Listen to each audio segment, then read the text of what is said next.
नाजरीन, जैसा कि पिछली एपिसोड के आखिर में आपने देखा था कि उस्मान साहब बाला के पास बैठे हुए होते हैं और बाला को जहर कुताई के बारे में बताते हैं तो बाला भी बहुत खुश होती है। कहती है अल्लाह का शुक्र है, अल्लाह का शुक्र है उस्मान, अल्लाह इसे इसके बच्चे से मिलाए और इसके बच्चे को उससे। ये सुनकर उस्मान साहब को फिर अपनी बेटी की याद सताने लग जाती है और वो उसके झूले की जानब देखते हैं और फिर उस्मान साहब बाला से कहते हैं दोस्तों इसी वीडियो के ऊपर आज हम लोग रिएक्शन करने वाले हैं। दोस्तों ये उस्मान सीजन 5 एपिसोड 9 है। दोस्तों ये आगे की जो भी एपिसोड की अपडेट रहेगी मेरे चैनल पे आपको मिलता रहेगा। दोस्तों आप मेरे चैनल को जाके देखें। दोस्तों आगे की एपिसोड की अपडेट है चैनल पे। दोस्तों सो चलो वीडियो स्टार्ट करते हैं। दोस्तों चैनल को सब्सक्राइब करें। दोस्तों जो भी उस्मान सीजन 5 की एपिसोड की आगे के एपिसोड का अपडेट रहेगा मेरे चैनल पे आपको मिलता रहेगा। दोस्तों प्लीज आप चैनल को सब्सक्राइब करें। दोस्तों सो चलो वीडियो स्टार्ट करते हैं।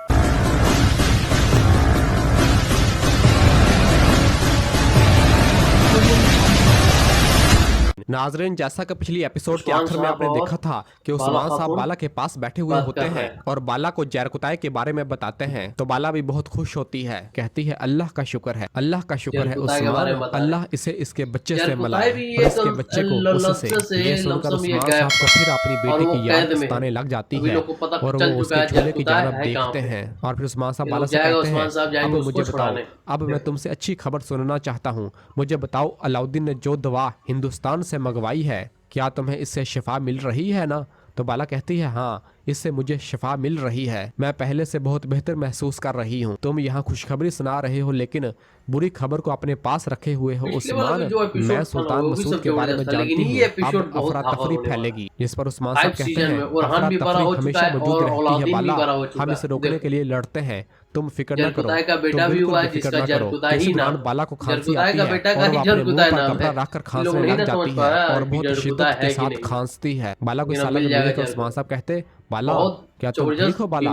तो बाला कहती निकल जाओ, निकल जाओ उस्मान, बाहर निकलो। तो उस्मान साहब बाला को पानी पिलाते हैं और मददगार खवातीन को पुकारते हैं, कहते हैं खवातीन किस्मत खातून यहाँ आओ। इसी दौरान खवातीन भागती हुई कमरे के अंदर दाखिल होती है और बाला को देखती हैं और फिर उस्मान साहब बाला को पानी पिलाते हैं और फिर बाला उस्मान से कहती है उस्मान निकलो, बाहर जाओ, अब तुम चले जाओ। और फिर उसी दौरान उस्मान साहब की नजर उस कपड़े पर पड़ती है जो कि बाला ने अपने मुंह पर रखा होता है। उस्मान साहब जैसे ही उस कपड़े को खोलकर देखते हैं तो उसके ऊपर खून के निशानात होते हैं, जिसे देखकर उस्मान साहब बहुत ज्यादा परेशान हो जाते हैं और कहते हैं कि तुमने तो कहा था कि तुम ठीक हो। तो बाला कहती है मैं ठीक हूँ। तो उस्मान साहब कहते हैं बाला ये क्या है? और फिर खवातीन से पूछते हैं बताओ ये क्या है? तो बाला बताती है ये पहले जैसा नहीं है, मैं ठीक हूँ, मेरी फिक्र ना करो। जिस पर उस्मान साहब निहायत परेशान हो जाते हैं।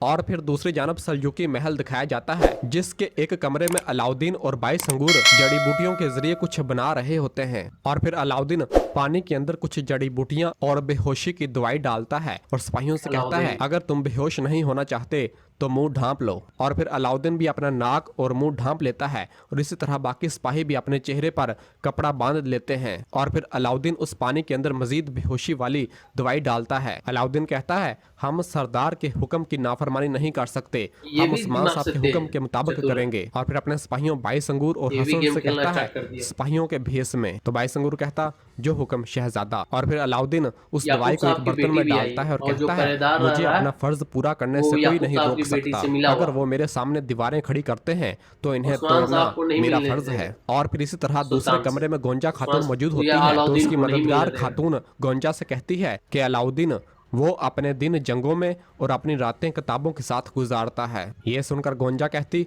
तो वो मदरसे में पढ़ा हुआ है अलाउद्दीन। जिस पर वो मददगार खातून कहती छोटा बेटा होने के बावजूद उस्मान साहब इसकी राय की कदर करते हैं, कहते हैं कि इसका दिमाग इसका सबसे जालिमाना हथियार है। और फिर गोंजा की तलवार उसे पकड़ाती है। गोंजा तलवार को म्यान से बाहर निकालते हुए कहती है किसका हथियार जालिम है हम देख लेंगे। इसी दौरान बाहर से आवाज आती है क्या मैं आ सकता हूँ गोंजा खातून? जिस पर गोंजा कहती है आ जाओ। कितने में ही सुल्तान का मावन कमरे के अंदर दाखिल होता है और गोंजा के पास आकर कहता है जब हकीम कमरे से निकलेंगे तो मुहाफिज बदल जाएंगे, फिर मैं आपको सुल्तान के पास ले जाऊंगा गोंजा खातून। ये सुनकर गोंजा खुश होती है, पूछती है उस्मान का बेटा अलाउद्दीन हम उसे सुल्तान से बात नहीं करने दे सकते। इस पर वो मावन कहता वो सुल्तान से बात नहीं कर सकता, वो अब अपने कमरे में है, सिपाही इसके कमरे के सामने इंतजार कर रहे हैं, जब सुबह होगी हम इसे खाली हाथ भेज देंगे। ये सुनकर गोंजा खातून ये वहां याकूब अपने साहब खुद समझने के ही लगे लिखे हुए कि एक उस्मान साहब पैगाम को करवाए, लेकिन उठाती है, उस्मान जो साहब कि हमला नहीं गालबन करवाए। गलत सुल्तान फैमिली के में मरने एक के बाद दुश्मन हो गया सुल्तानी याकूब। किसके पास जाएगी देखो उसके ये बारे में दिखाया खुद ही चिट्ठी। लिखा होता है। और फिर गोंजा कहती याकूब है जो तुमने उस्मान कहा साहब कि का जो अलाउद्दीन चिट्ठी जो होशियार है, अलाउद्दीन लेके लेकिन आया था, मदरसे से वो वो अहमक ये जो निकला है, सिपाही था इसे फाड़ दिया, इंतजार करवाते सुल्तान हैं। तक नहीं पहुंचने दिया।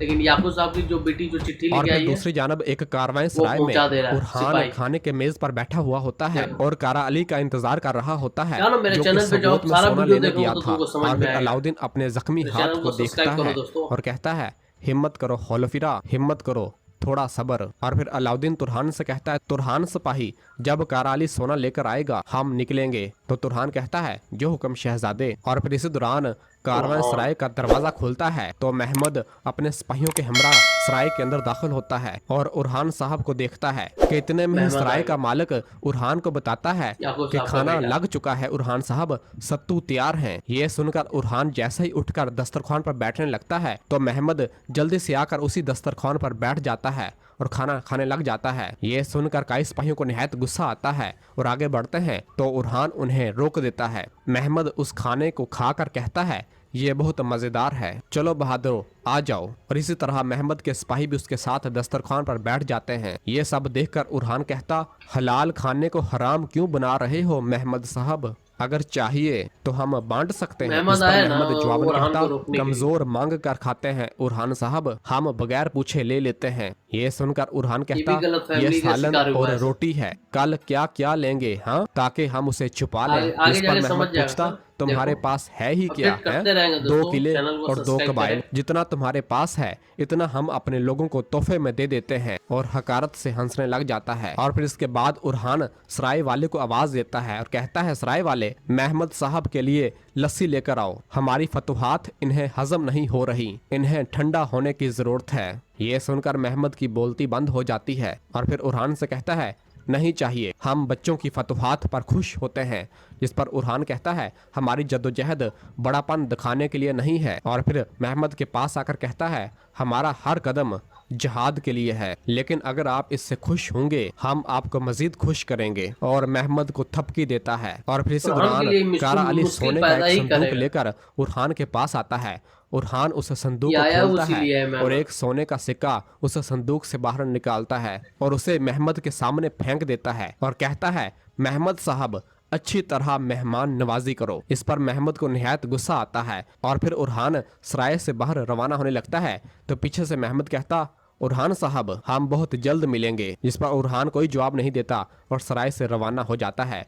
तो पीछे से महमद कहता है मैं जानता हूँ कि तुम यहाँ सोना क्यों लाए हो, कल बड़ा कौन है तुम देख लोगे। और फिर दूसरी जानब सल्जूकी महल में हकीम सुल्तान मसूद के कमरे से बाहर निकलते हैं और जैसे ही वो दूसरी जानब जाते हैं तो सुल्तान का मावन गोंजा से कहता है कि मेरा ताकुब करें गोंजा खातून, मैं आपको खुफिया दरवाजे से ले जाऊंगा। और गोंजा को लेकर सुल्तान के कमरे के खुफिया दरवाजे की जानब रवाना हो जाता है। और फिर इधर अलाउद्दीन और बाकी सिपाहियों ने सुल्तान सल्जूकी को अभी लिबास तक नहीं पहना हुआ दिखाया होता गया। है और अलाउद्दीन सुल्तान का वही हालत कैसा बेहोश है? करने वाली दवाई लेकर आता है और उसे सिपाहियों के अलाउद्दीन है। पास एक कोने में रखकर उसके धुएं को सिपाहियों की जानब करने लग जाता है। और फिर इधर सुल्तान का मावन गोंजा खातून को खुफिया दरवाजे के जरिए सुल्तान के कमरे के अंदर दाखिल करवा देता है। गोंजा सुल्तान के खातून पास जाएगा, सुल्तान के सुल्तान कमरे को में दिखाया। दाखिल होकर तो जहर दे दिया सुल्तान गया। के पास आती है बचेगा और कि सुल्तान नहीं के पास बचेगा, बैठकर उसके हाथ से उसकी अंगूठी को उतार लेती है। ये अंगूठी और उतार फिर लिया इसके था। बाद उसी पैगाम को खोलती है जो कि उसने खुद ही सुल्तान लिखा बनने होता के है फिराक और एक में है मोमबत्ती याकूब के साहब। जरिए मोहर लगाने के लेकिन लिए उस्मान इस्तेमाल साहब ऐसा होने नहीं वाली होने स्याही देंगे। को पिघलाती है और उस पैगाम के ऊपर डालकर सुल्तान मसूद की अंगूठी से उस पर मोहर मोहर लगा लगा देती है। और कमरे से बाहर हिफाजत पर मामूर सिपाहियों को वही धुआं गलत आने लग कर जाता दिए। है जो कि उरहान उनकी जानब कर रहा होता है। एक सिपाही जब भागता हुआ उस जानब आता है तो धुएं से फौरन बेहोश हो जाता है और इसी तरह दूसरा सिपाही भी बेहोश हो जाता है और उनके बेहोश हो जमीन गया पर गिरने की आवाज अंदर गोंजा खातून सुन लेती है। और फिर इसके बाद हसन और बाई संगूर उन दोनों सल्जूकी सिपाहियों को छुपा देते हैं और सल्जूकी झंडा पकड़कर दोनों आगे के उनकी जगह एपिसोड देखने कमरे से लायक है। बाहर खड़े हो जाते हैं। दोस्तों ये वीडियो यहीं पे खत्म होता है दोस्तों। ये सीजन 5 का 9वां एपिसोड था दोस्तों। आगे की जो भी एपिसोड की अपडेट रहेगी मेरे चैनल पे आपको मिलता रहेगा दोस्तों। आप चैनल चेक करें, जाके चैनल में वीडियो देखें दोस्तों, आगे के एपिसोड का वीडियो है दोस्तों। फिर मिलते हैं दोस्तों नेक्स्ट एपिसोड के साथ दोस्तों। आज के लिए दोस्तों बस इतना ही दोस्तों। चैनल को सब्सक्राइब करें, लाइक करें, शेयर करें, कमेंट में आपको वीडियो कैसा लगा दोस्तों। इस वीडियो का ओरिजिनल लिंक आपको डिस्क्रिप्शन में मिल जाएगा दोस्तों। चैनल को याद से सब्सक्राइब कर ले दोस्तों, बहुत मेहनत लगता है वीडियो बनाने में दोस्तों। सो चलिए दोस्तों, आज के लिए दोस्तों बस इतना ही। अल्लाह हाफिज। चैनल को सब्सक्राइब कर लो दोस्तों।